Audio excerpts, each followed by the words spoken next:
tak jsme měli 3 kýble od polivky, tak jsme dali do toho kýble jednu tu plechovku. Ale my jsme čekali na auto a ty četníci takhle viděli, že ta plechovka se ztratila a takhle chodili kolem nás, jestli nás poznají, takhle chodili a nevěděli nic. A kdyby je napadlo otevřít plechovky, tak to našli. Přijeli jsme.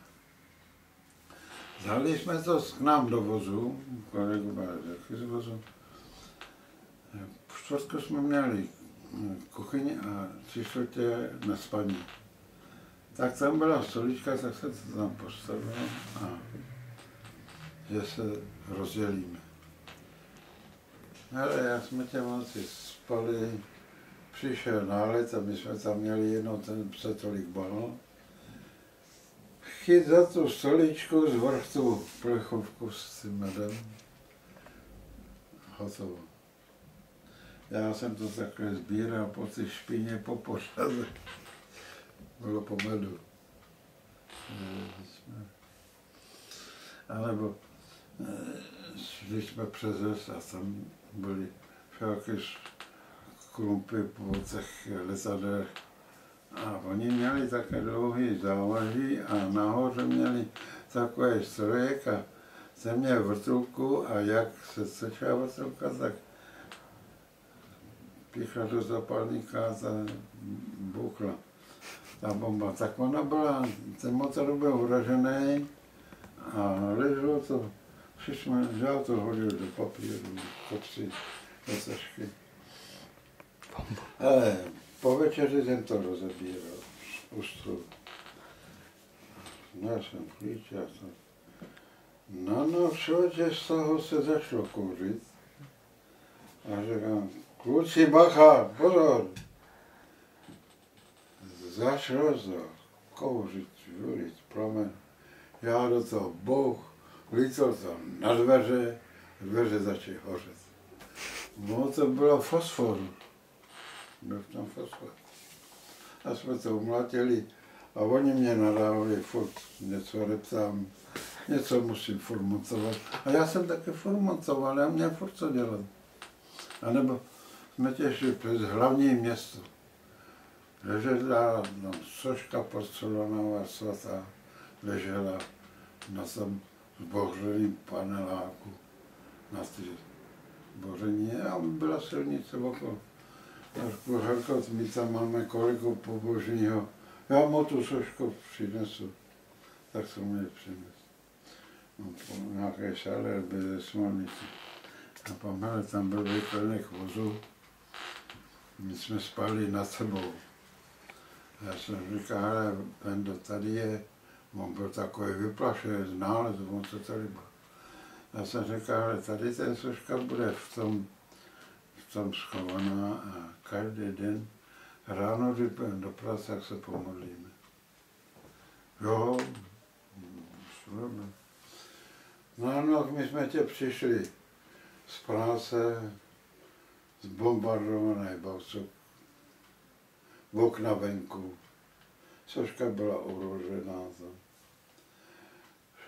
Šaty nám to prostřeli, střepiny, šatníky plechový. Tak nám musí dát náhradní šaty. Představ si, co ten tlumočík musel vydělat, šel Židovi.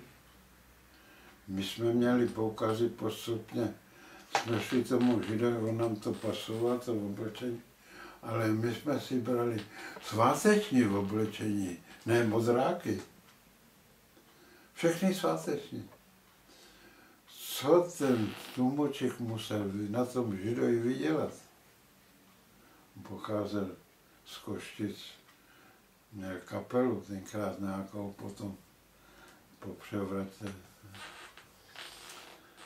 Tak jsme byli nově oblečení. Co to bylo platný, já teď řeknu. Ale přišlo odškodnění přišlo. Jeden byl na paruci, Tak to byl svědek, 2 svědky musí být.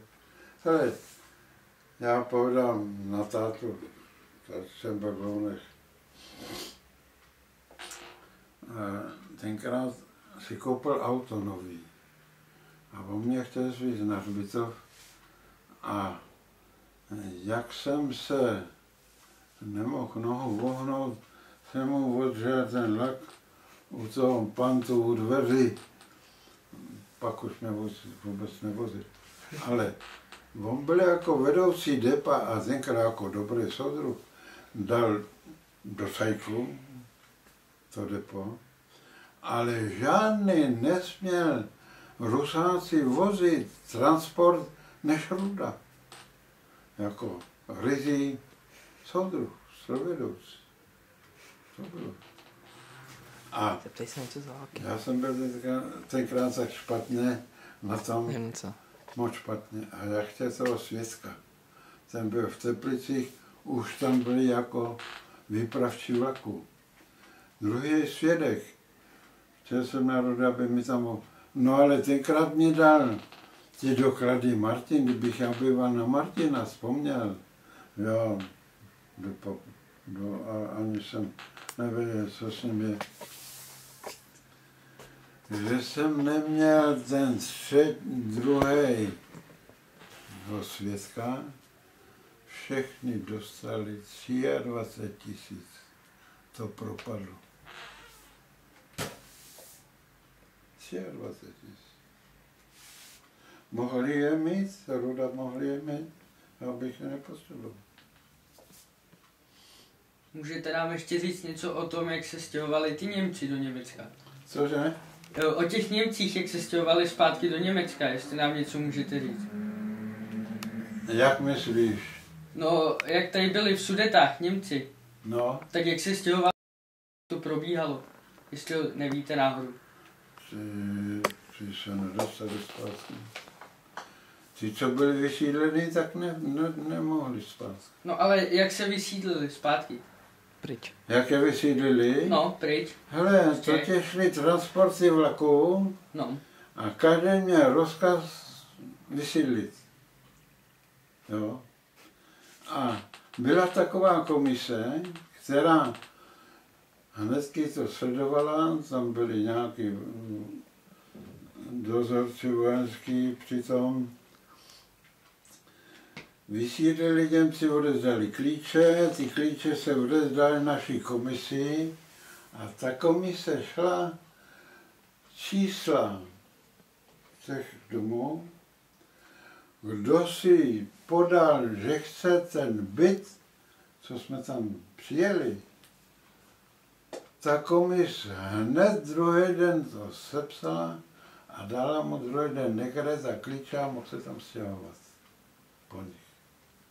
Ale ty byly soustředěny v táboře velkým a postupně je vozili pryč.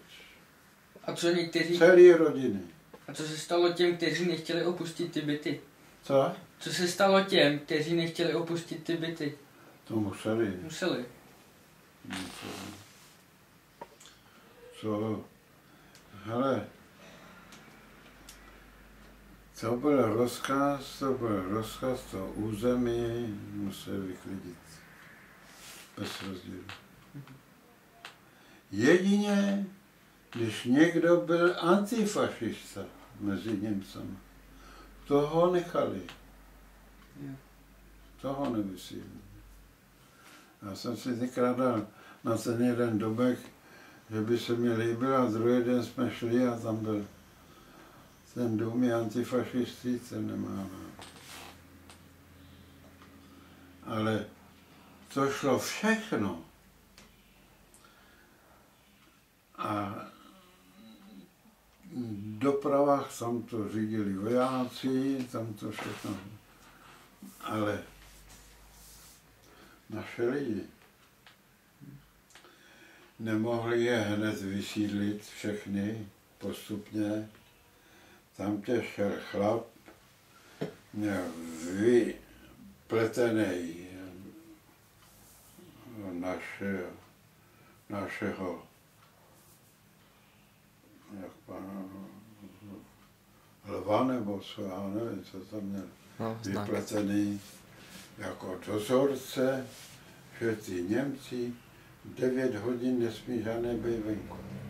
A on jako dozorce šel vlčákem a chodil. A já šel s kamarádem, jsme chodili po těch osídlených, co tam už naše lidi bydleli, a měl vlčáka s sebou. Tak se tam šuknul s nějakou Němkou taky a já říkám na kamaráda, hele, ten se mi nějak nelíbí. On tě šel a ten majitel, co už měl ten byt zabraný, táta koukal z okny a jeho kluk si hrál na písku. Ten pes se rozběh na toho kluka, ten vlčák, a on kouká a měl bouchačku. Já koukám rozdal ty bouchačky, ty pistole. A říkám, hele, zastřel toho vlčáka. Moc se bál. Moc se bál. Potom, když se jít spát. Povedal, ale ten chlap se mi nelíbí.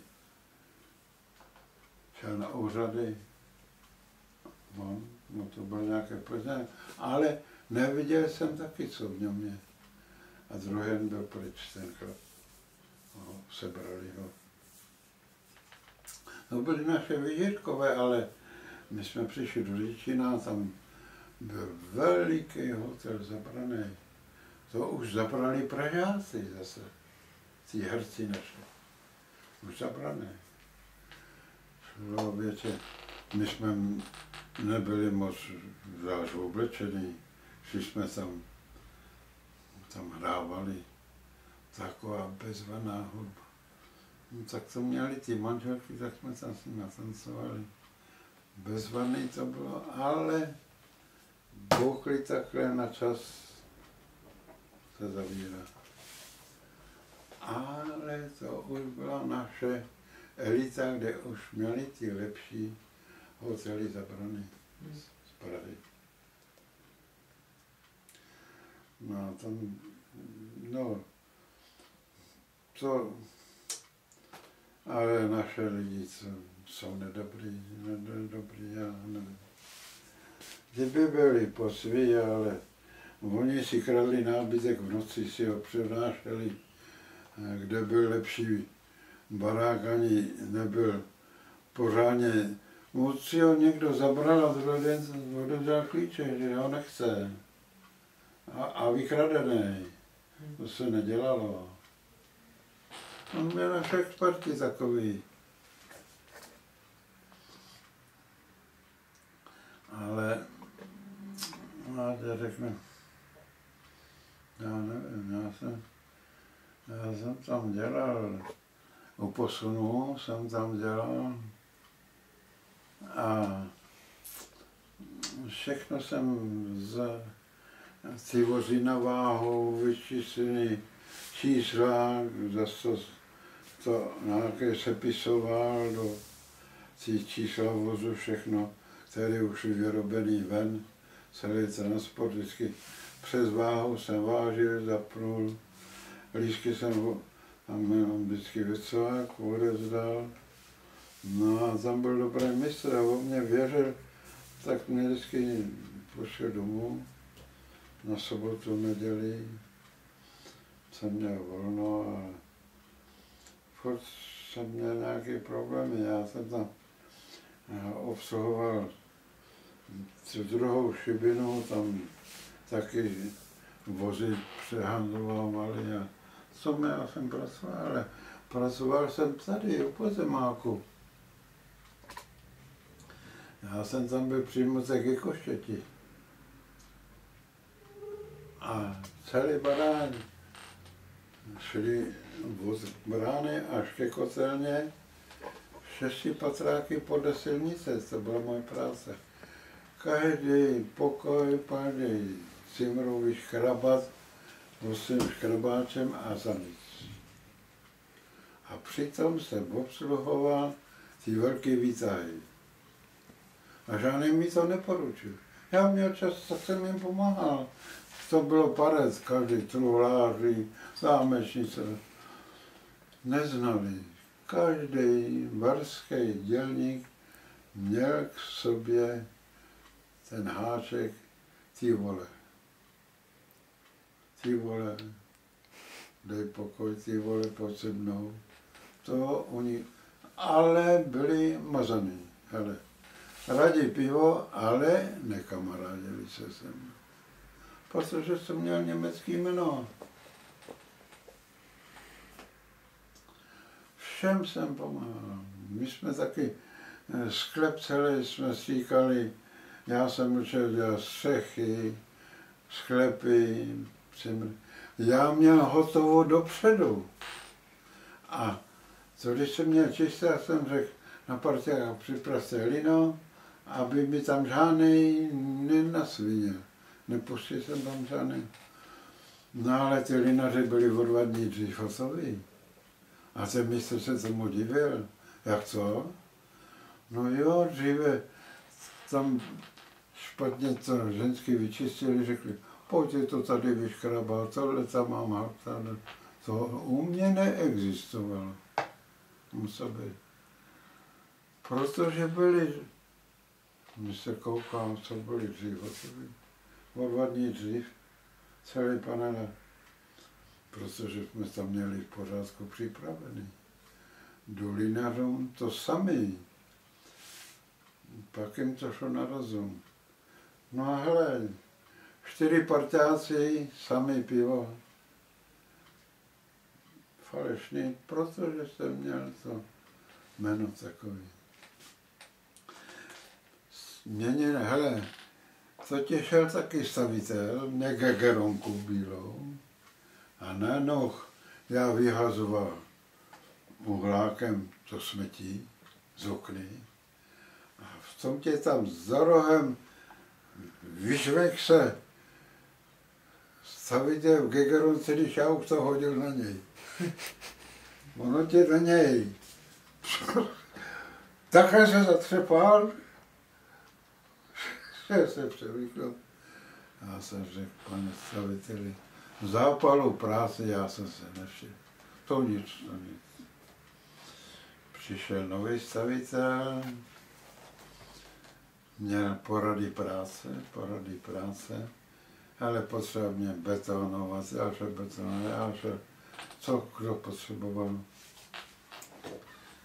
Ty tě byly tak líný, hele, bylo tam 10 chlapů měli celý mandl přestěhovat na druhou stranu ve sklepě. Měli kousek provazu, kousek to šopli, říkal, ty vole, to je dřina, to je vole, to je dřina. Já jsem tam uklidil Jášku, já jsem nemohl na to podívat. Našel jsem silný drát, takhle jsem ho dal před ten mandl, udělal jsem si 2 oka. Ten mandl jsem nazvih a tračte mi. Tračeli mi a jsme se přijeli na místo. A šel jsem pryč. Jenom jsem si ještě jeden říkal, koukej, jak ten dělík má páru. Tak by to dlouho nedělal takhle. Ale všem jsem pomáhal, až ten nový stavitel mě poradil a věděl, že ten parťákům pomáhám betonovat. A teďka tam byli 4 amaři. Co jste dal tomu Millerovi za tu práci, když mám betonovat? Nic, on má kvalitu ke koštěti. Nic. Nic. Dejte to ze svýho zaplatit. Příště dostanete pokutu. Když vám u vás dělám, musíte mu zaplatit. Pak už ale oni se mě nechtěli mě. Já si hledal práci, tam bylo práce všude. Mě to nevadilo. Pak se na mě zvykli, pak už to šlo. A dědo, nepamatuješ si ještě z války něco o Židech? O Židech, z války. Čeho? O Židech. Židé. Židi? Za války. Tady bylo hodně Židů v Lounech. Tady byli obchodníci, hodně Židí. měli pozemky zemědělství a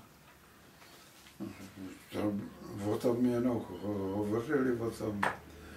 Tady bylo hodně, ale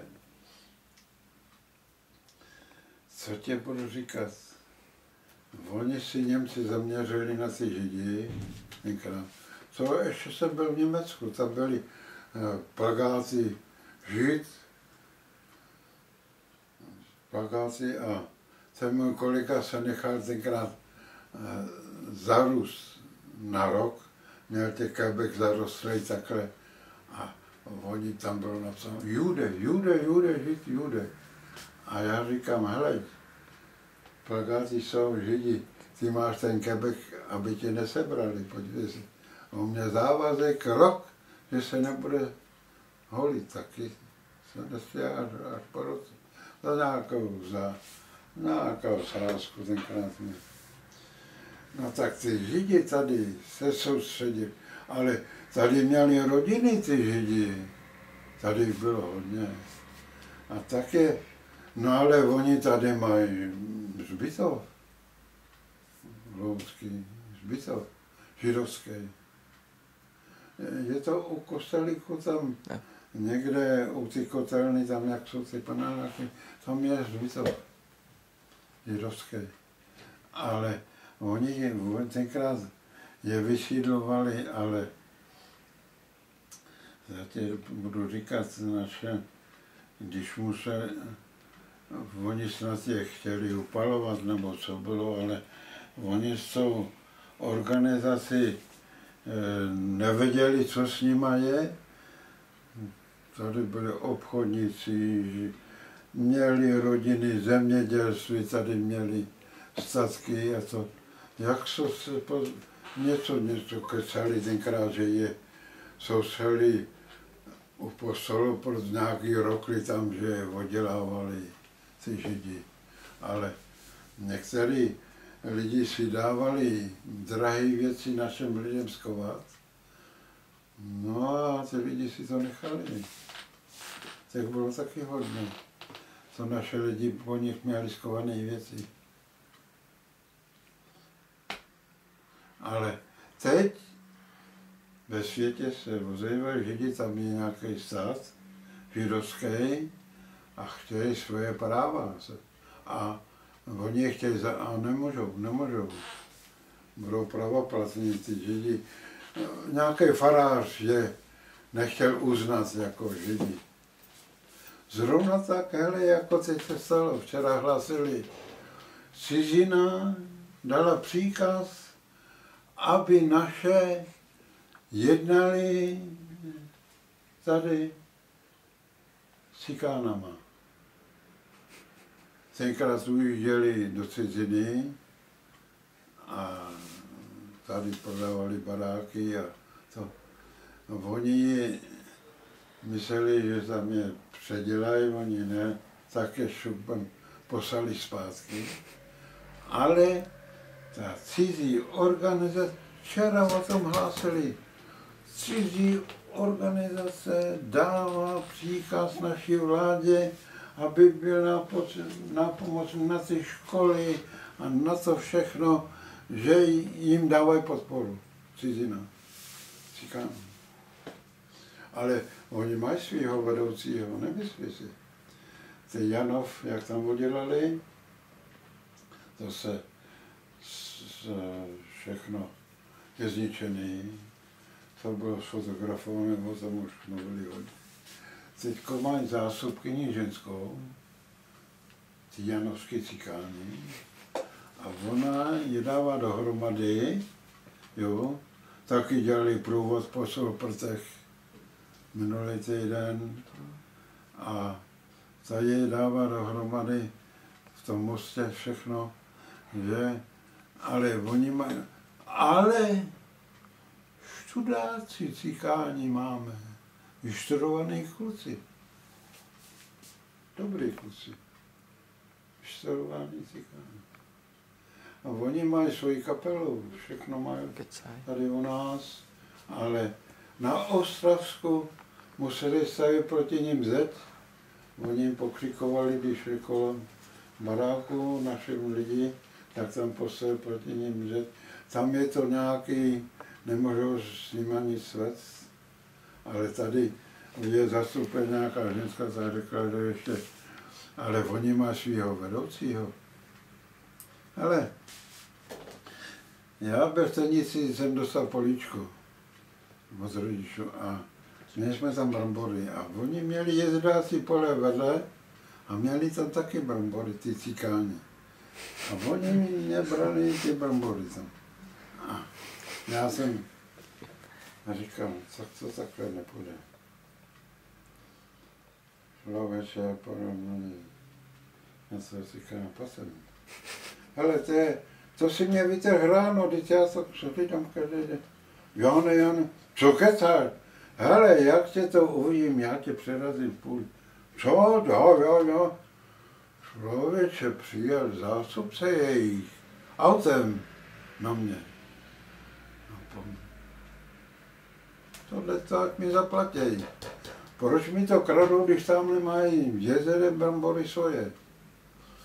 Zaručuju, žádnej vám na to nemakne. Nařídil. Tam je plno cikánů teďko v tenici, ale tam je Černák, bývalý SMBák, který mě dřív schéroval za Německa. Černý se jmenuje. Rodina celá byla u komunistů. Tak on se dá po SMBáku, už je v důchodě. Tam bydlí, potátají. Přišel Krudoj, ale přišel Krudoj, ten černý, řekl se samce. To jsem ještě byl o Rudy. Jo, beze všeho. A on si udělal budníky tolik králíků a oni mu to krmě cikáni. Seženou mu krmení, všechno, on jenom váží, když je zabití, tak zabijí, ale všechno mu dávají cikáni, tam je samý cikán v stenici. A ten černý, a já jsem říkal, ty korvo mizerná, ty jsi mě proháněl tenkrát jako Vesenbach byl. No ale on měl bráchu a ten brácha měl manželku, která se učila u mý manželky Čorlenou. Ještě je v Chrobřeci, tam už je jako sama, má patrový dům a je tam sama. A dědo, nepamatuješ si něco o koncentračních táborech? Koncentrační tábory, hele, já o tom nevím, jenom jsme jednou šli, kde bylo hodně obedněný terén, jo, a tam měli 2 hlídky vejše, který ten tábor hlídali, jo, a já, jak jsme šli okolo, tak tam byla špára, hodně to bylo zabedněný prknema. Koukám, co tam dělají. Oni ty potrestaný nosili kýble, někam to lili a běhali takhle jako blázni za sebou. A já jsem říkal, no co, tam byl ten koncentrat nějaký. No jo, ale už ten Bachmann už se na mě točil, proč jsem tam koukal krz to. Tak jenom to vím. A jinak tábory jiný jsem tam neviděl. My jsme tam, to bylo někde dál, jak přeci celý transporty je vodili pálit tenkrát, jak se o tom mluvilo, že jo. To už dneska, ale já nevím, proč tenkrát měli ty naše lidi, já nevím, já už si to nepamatuju, který tam vodili na to spalování. I ty Židi už tam začali brát, spalovat. No a tam přeci, já vím, že je tam velký hřbitov tam někde, tak tam, já nevím, jak se to tam jsem jel tenkrát na kole, tak jsem ty hřbitovy viděl, jak to tam udržel v pořádku. Tam je hodně velký terén a je tam samá rakev, pochovaný jsou tam. Jak Terezín, myslím, že se tam... Terezín. Tam to funguje, ale už jsou tam hodně lidů tam vyšlo, kteří si dělali poznámky a teďko to o tom hovoří, jak to tam probíhalo všechno. Ale já tenkrát nějak tam projel na kole, nebo co, viděl jsem tam, to bylo hodně střežený, ty hlídky a to všechno. To tam fungovalo, ale to už je hodně dlouho. Terezín, tam to se prodávají do pořádku teďko, ty stavby a to všechno. Ale nemůžou se tam z toho dostat, no ale jsou tam pamětníci, hodně lidů je tam pamětníků, který vědí o tom. Ale ty tady vemeš rádio a nic jiného neslyšíš, než ty, jak válčili ty Hrabata a to všechno. Oni tě v rádiu nic neřeknou o zprávách našich. Jenom sami ty foťáci, co jezdili po světě, co fotili. No, jsou si jako pitomé, no ale nakonec, já nevím. Víš ty něco?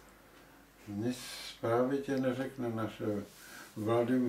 Ty mají starost o nových volbách, že budou na příští rok.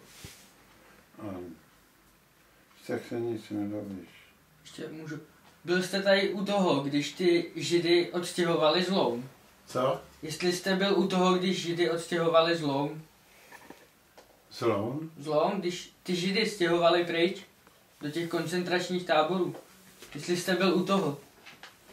Co všechno hned zbalili dozor vojenský a hned je vyfakovali pryč. Ale tady na Lounsku to už, tam už tolik nebylo jako v těch vesnicích. Ty vesnice byly plně obsazeny Němcami. Hochu, to jsem taky, to byli Němci. Oni si taky ofotografovali celou vesnici, ty Němci. A už byli vyšťovaní a dojížděli sem si to okukovat. To už jsem o tom tam taky jsem slyšel, jak si to hájí.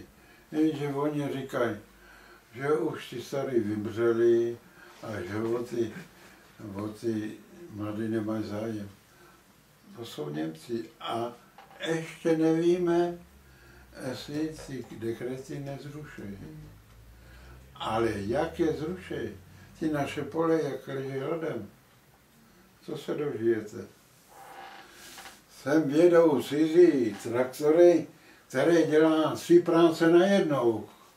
A zvora nám to všechno, to bude Unie. Unie zvížená. A ty nám budou poroučet. Ale naše zemědělci včera sávkovali